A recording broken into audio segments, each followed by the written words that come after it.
ਲਾਓ ਦਾ ਥੋੜਾ ਜਿਹਾ। ਹਾਂਜੀ ਠੀਕ ਹੈ।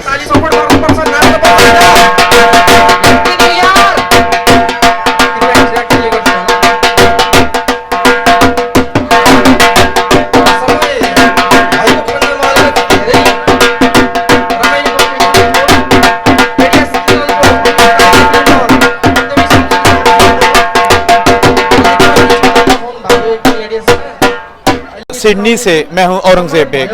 इस वक्त हमारे साथ एक डोल मास्टर सैम संगीरा जी, उनका नाम सैम संगीरा है। बहुत ही अच्छा, ये आज बैसाखी मेला में ढोल बजा रही हैं, तो उनसे बात करते हैं कि ये शौक उन्हें कैसे आया। सत श्री अकाल।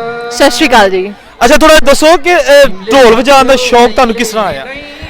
ਬੇਸਿਕਲੀ ਮੈਂ ਹਮੇਸ਼ਾ ਜਦੋਂ ਛੋਟੀ ਸੀ ਉਦੋਂ ਤੋਂ ਹੀ ਮੈਨੂੰ ਪੰਜਾਬੀ 뮤직 ਨਾਲ ਬਹੁਤ ਪਿਆਰ ਸੀ। ਮੈਂ ਸਿੱਖਣਾ ਚਾਹੁੰਦੀ ਸੀ, ਬਟ देयर वाज ਆਲਵੇਜ਼ ਘਰ ਦੇ ਕਹਿੰਦੇ ਸੀ ਪੜ੍ਹਨਾ ਆ ਐਂਡ ਐਵਰੀਥਿੰਗ ਐਲਸ, ਟਾਈਮ ਨਹੀਂ ਮਿਲਿਆ। ਐਂਡ ਦੈਨ ਆਈ ਗੈਸ ਫਿਰ and then I started learning. ਮੇਰੇ ਮੰਮੀ ਡੈਡੀ ਅਲਾਉ ਨਹੀਂ ਕਰਦੇ ਸੀ ਇਨੀਸ਼ੀਅਲੀ। ਮੇਰੇ mum was like how typical Punjabi mums ਹੁੰਦੀਆਂ ਆ, ਉਹ ਕਹਿੰਦੇ ਕਿ ਇਹ ਕੁੜੀਆਂ ਦੀ ਲਾਈਕ ਲਈ ਇਹ ਕੈਰੀਅਰ ਸਹੀ ਨਹੀਂ ਹੈਗਾ ਨਾ। So it's not my career. I work in defense industry, and this is my passion.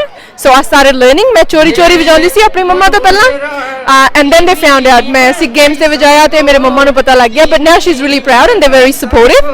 मेरे डैडी भी इत्थे आए हुए हैं और उन्होंने मैनू ढोल इंडिया तो लिया के दिता है। ਤੇ ਤੁਸੀਂ ਢੋਲ ਵਜਾਣਾ ਆਸਟ੍ਰੇਲੀਆ ਦੇ ਸਿੱਖਿਆ ਜਾਂ ਇੰਡੀਆ ਦੇ ਵਿੱਚ? इंडिया ਦੇ ਵਿੱਚ ਸਿੱਖਿਆ। मैं 8 ਸਾਲ ਤੋਂ ਵਜਾ ਰਹੀ ਹਾਂ। ਤੇ ਕਿੰਨੂੰ ਵੇਖ ਕੇ ਇਨਸਪਾਇਰ ਹੋਏ? ਬੇਸਿਕਲੀ ਮੇਰੀ ਇਨਸਪੀਰੇਸ਼ਨ ਸੀ ਕਿ ਜੇ ਇੱਕ ਬॉयਜ਼ ਢੋਲ ਵਜਾ ਸਕਦਾ ਆ, ਮੇਲ ਯੂਜੂਅਲੀ ਆਪਣੇ ਜਿੱਦਾਂ ਪੰਜਾਬ ਦੇ ਵਿੱਚ ਮੇਲ ਢੋਲ ਵਜਾਉਂਦਾ ਆ, ਮੇਰੀ ਇਹੀ ਇਨਸਪੀਰੇਸ਼ਨ ਸੀ ਮੇਲ ਵਜਾ ਸਕਦਾ, ਮੈਂ ਕਿਉਂ ਨਹੀਂ ਵਜਾ ਸਕਦੀ ਨਾ। ਸੋ ਇਹੀ ਮੈਂ ਦੇਖ ਕੇ ਮੈਂ ਇਨਸਪਾਇਰ ਹੋਈ ਕਿ ਮੈਂ ਵੀ ਵਜਾਉਣਾ ਆ, ਐਂਡ ਦੈਨ ਮੈਂ ਸਿੱਖਣਾ ਸ਼ੁਰੂ ਕਰ ਦਿੱਤਾ। ਹਾਂਜੀ। ਤੇ ਕਿਹਦਾ ਲੱਗਦਾ ਜਦੋਂ ਤੁਸੀਂ ਢੋਲ ਵਜਾ ਰਹੇ ਹੋ ਤੇ ਅੱਗੇ ਦੁਨੀਆ ਭੰਗੜੇ ਪਾ ਰਹੀ ਹੋਏ?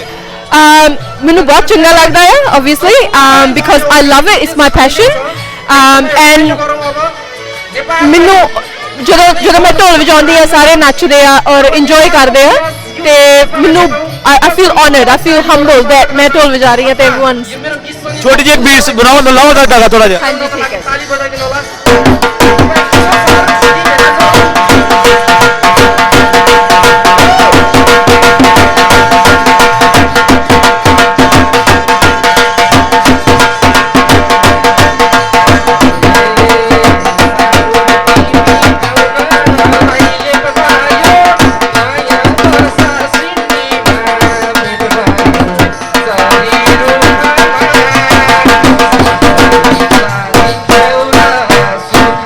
अच्छा मैंने दसो कि कोई होर भी म्यूजिक बजाने का शौक है?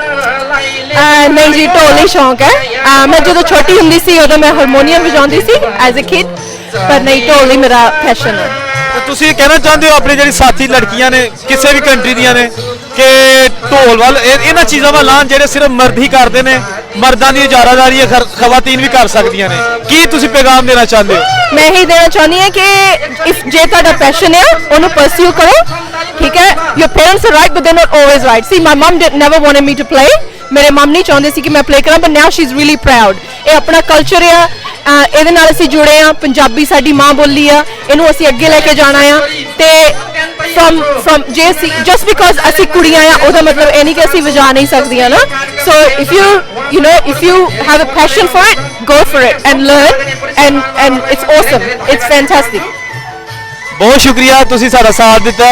ਨਾਜ਼ਰੀਨ ਤੁਸੀਂ ਦੇਖਿਆ ਸਾਡੀ ਇੱਕ ਸਾਥੀ ਫਨਕਾਰਾ ਇੱਥੇ ਹੈਗੀਆਂ ਨੇ ਢੋਲ ਮਾਸਟਰ, ਉਹਨਾਂ ਨੇ ਪੰਜਾਬੀ ਇੱਥੇ ਜਿਹੜਾ ਸਿਡਨੀ ਦੇ ਵਿੱਚ ਲੱਗਿਆ ਤਾਂ ਵਿਸਾਖੀ ਮੇਲਾ, ਉੱਥੇ ਢੋਲ ਦੀ ਪਰਫਾਰਮੈਂਸ ਨਾਲ ਜਿੰਨੇ ਵੀ ਲੋਕ ਆਏ ਨੇ ਉਹਨਾਂ ਨੂੰ ਮਹਿਸੂਸ ਕੀਤਾ। ਔਰੰਗਜ਼ੇਬ ਨੂੰ ਸਿਡਨੀ ਤੋਂ ਇਜਾਜ਼ਤ ਦੀਜੀਏ। ਅੱਲਾਹ ਹਾਫਿਜ਼।